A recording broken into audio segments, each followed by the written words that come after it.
Line of trigonometric function. Let P A B be a point on the unit circle with angle AOP equal to x.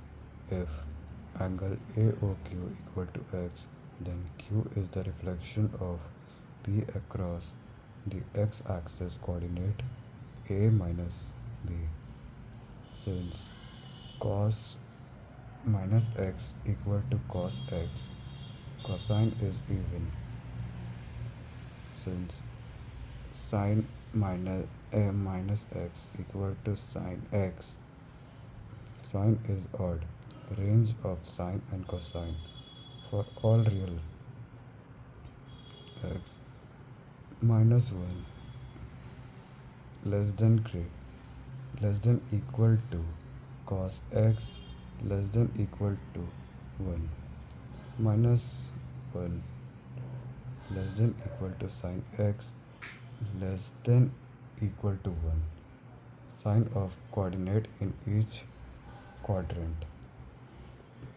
In the unit circle, point PAP has the coordinate A equal to cos x, x coordinate, B equal to sine x, y coordinate, first coordinate.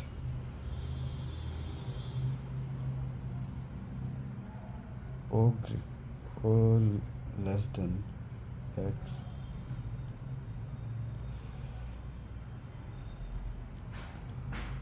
तो यहाँ बात करते हैं sine of coordinate in each quadrant.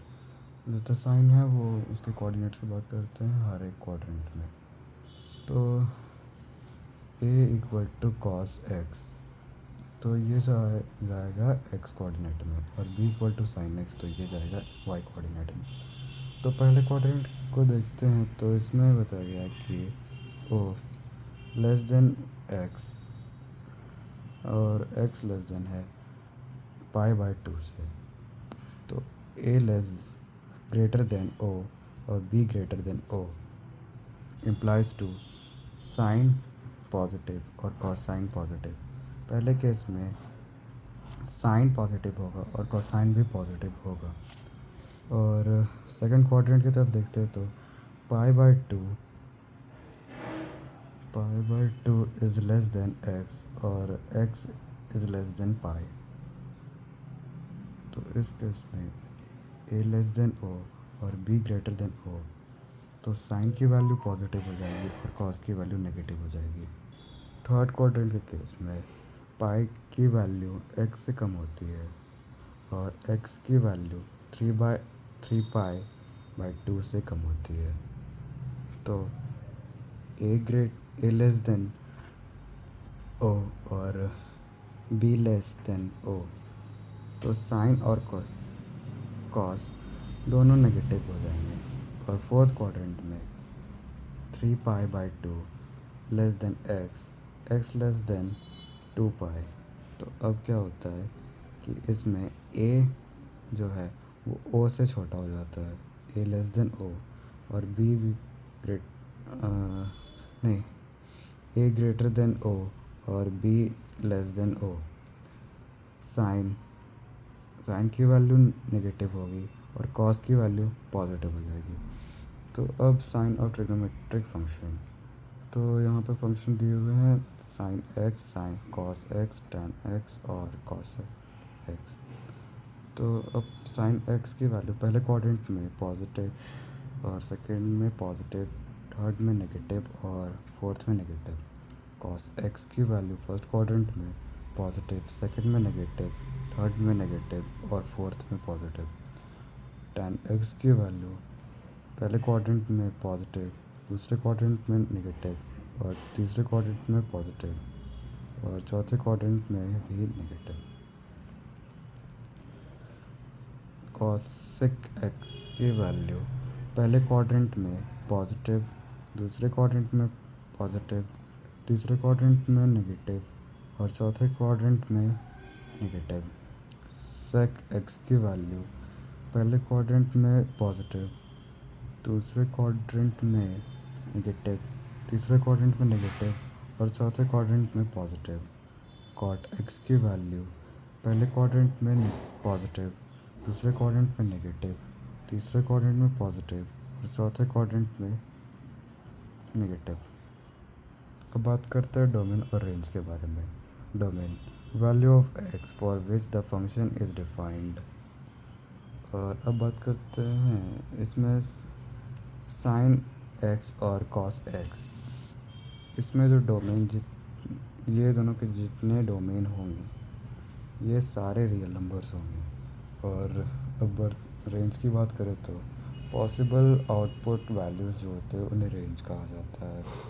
एक example है इसका -1 less than equal to y less than equal to 1। तो अब देखते हैं कॉसेक और बाकी जो फंक्शन है उनके बारे में।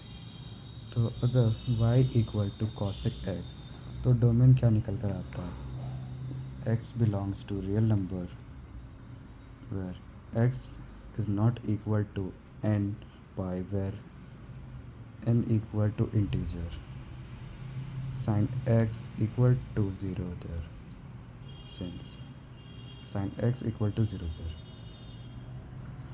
रेंज इसकी होगी y less than equal to -1 और y greater than equal to 1 because 1 cosec x is greater than equal to 1। तो y इक्वल टू, अब बात करते हैं sec x के बारे में। तो इसका domain x belongs to a real number where x is not equal to 2x plus 1 pi by 2, where x belongs to integer cos x equal to 0 there। range y greater than less than equal to 1 or y greater than equal to 1।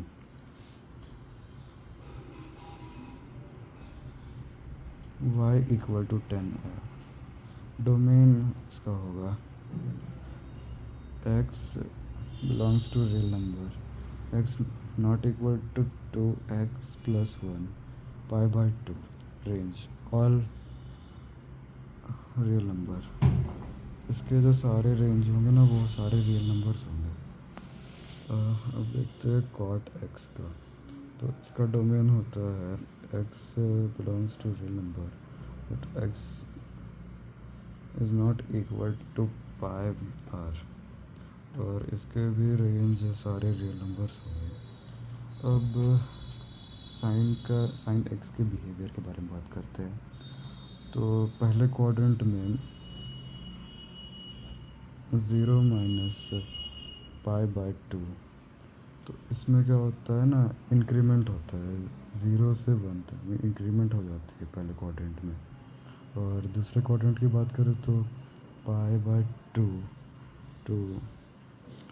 2 से पाई तक के। तो इसमें क्या होता है, decrement होती है। तो ये क्या होता है 1 से 0 जाता है। और तीसरे क्वाड्रेंट की बात करें तो पाई से ये 3 पाई बाय 2 तक जाता है। तो इसमें क्या होता है, डिक्रीमेंट होता है। तो ये 0 से -1 गया तो इसमें डिक्रीमेंट हुई इसमें। और चौथे क्वाड्रेंट की बात करें तो 3 पाई बाय 2 से 2 पाई तक जाता है। तो इसमें इंक्रीमेंट आती है। ये -1 से 0 गया तो इसमें इंक्रीमेंट आई। और बाकी के बिहेवियर भी टेबल के फॉर्म में दिए हुए हैं।